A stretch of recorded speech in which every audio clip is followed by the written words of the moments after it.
எல்லாருக்கும் வணக்கம். இன்னைக்கு எப்படி நல்லா மொறுமொறுன்னு தோசை சுடலாங்கிறது பார்க்கலாம். ஃபஸ்ட்டு தோசை சுடுறதுக்கு தோசை மாவு இந்த மாதிரி ரெடியாக பண்ணி வச்சுக்கோங்க. தோசை மாவோட கன்சிஸ்டன்ஸ் இப்படி இருக்கணும். இவ்வளோ தண்ணியாக இருந்தால் போதும். தோசை மாவு ரெடி பண்ணி வச்சுக்கோங்க. நெக்ஸ்ட்டு வந்து அடுப்பில் தோசைக்கல்லை சூடு பண்ணிக்கோங்க. சூடு பண்ணதுக்கப்புறம் ஒரு ட்ராப் எண்ணெய் ஊற்றிக்கலாம். எண்ணெய் நீங்கள் ஆக்சுவலி தோசைக்கு ஊற்றிங்களோ அந்த எண்ணெயை ஊற்றிக்கோங்க. ஊற்றிட்டு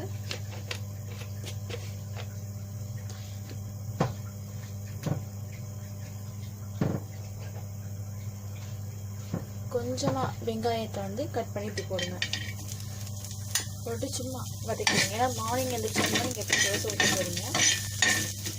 அப்புறம் உங்கள் தோசை கறிங்களுக்கே எப்படி வாஷ் பண்ணி வச்சுருக்கீங்க. வாஷ் பண்ண உடனே நம்ம தோசை ஊற்றினா தோசை வந்து வராது. கொஞ்சமாக வெங்காயத்தை மட்டும் இப்படி எல்லா இடத்துலையும் ஸ்ப்ரெட் ஆகிற மாதிரி வதக்கி வச்சுக்கோங்க.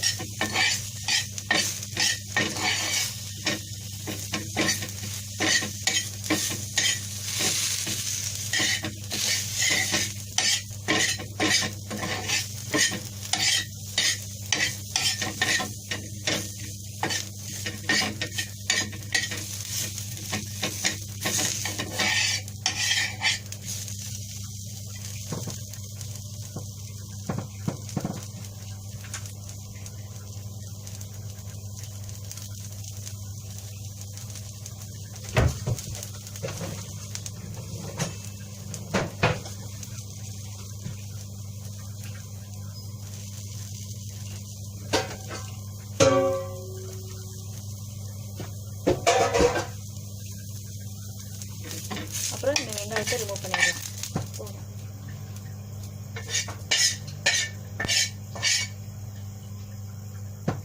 இப்போ நம்ம தோசை ஊற்றலாம். மாவு இந்த அளவுக்கு தண்ணியாக இருந்தால் போதும். இப்போ நான் ஒரு கரண்டி மாவு எடுத்துருக்கேன். இன்னும் கொஞ்சமாக நேராக வச்சு மெதுவாக சுற்றணும்.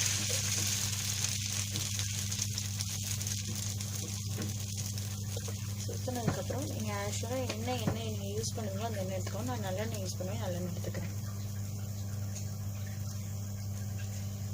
இதே மெத்தடில் ஃபாலோ பண்ணுங்கள். நல்லா முறுமுறுன்னு வரும் உங்களுக்கு தோசை.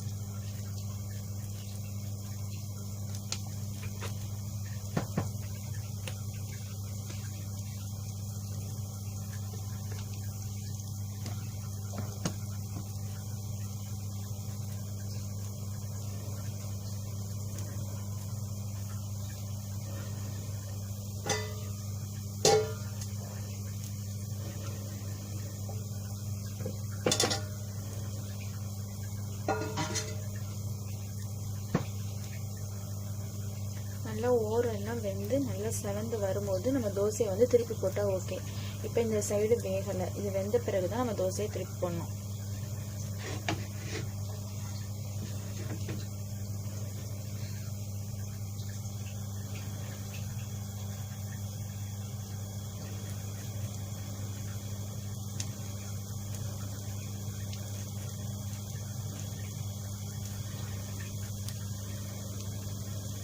இதே மாதிரி மெலிசாக நீங்கள் ஊற்றி வந்தாலே தோசை வந்து நல்லா மொறுமொறுன்னு வரும். தோசை மாவு எப்படி தோசை இட்லி மாவு எப்படி செய்கிறதுன்னு நான் நெக்ஸ்ட் வீடியோவில் போடுறேன். கண்டிப்பாக நீங்கள் பாருங்கள். நல்லா உங்களுக்கு வந்து சாஃப்டாக இருக்கும் இட்லி. தோசையும் இதே மாதிரி நல்லா மொறுமொறுன்னு வரும். இப்போ வந்து தோசையை திருப்பி போடலாம். மெதுவாக எடுங்க. இந்த மாதிரி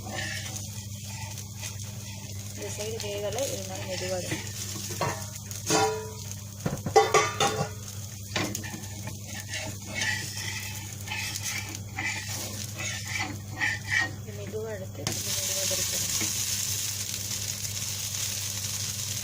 பாருங்க நல்லா செவந்து வந்திருக்கு. இந்த ஓரம் லைட்டாக செவந்திருக்கு. இப்போ நான் எடுத்து காட்டுறேன். தோசை எவ்வளோ மொறுமொறுன்னு இருக்குன்னு நீங்களே பாருங்க.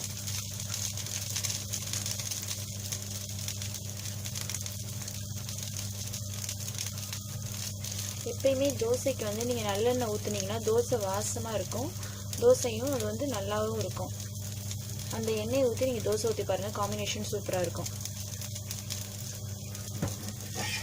நான் இன்னொரு தோசை ஊற்றி காமிச்சிருக்கேன் பாருங்கள்.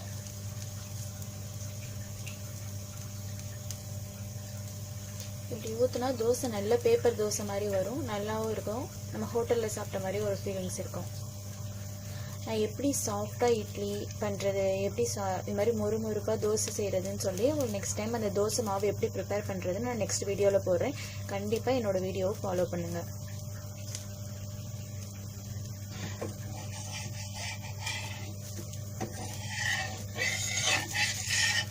இப்போ இந்த ஸ்டேஜில் வந்து தோசையை திருப்பி போட்டுடலாம்.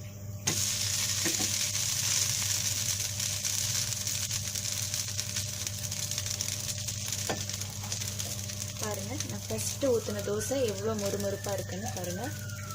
பேப்பர் மாதிரி இருக்குது. இப்படி எப்படி ஊற்றுறது, எப்படி இந்த மாவு ப்ரிப்பேர் பண்ணுறதுங்கிறத நான் நெக்ஸ்ட் வீடியோவில் கண்டிப்பாக போடுறேன். இப்படி தோசை ரெடி ஆகிடுச்சு, திருப்பி போட்டுடலாம். இதே மாதிரி தோசை ஊற்றி நீங்களும் என்ஜாய் பண்ணுங்கள். ரொம்ப தேங்க்ஸ், நன்றி. என்னோடய சேனலை சப்ஸ்கிரைப் பண்ணுங்கள், உங்கள் ஃப்ரெண்ட்ஸுக்கு ஷேர் பண்ணுங்கள். ஏதாவது கமெண்ட் இருந்தால் கமெண்ட் பாக்ஸில் போடுங்க. நான் நெக்ஸ்ட் டைம் நான் திருத்திக்கிறேன். ரொம்ப நன்றி. தேங்க்யூ.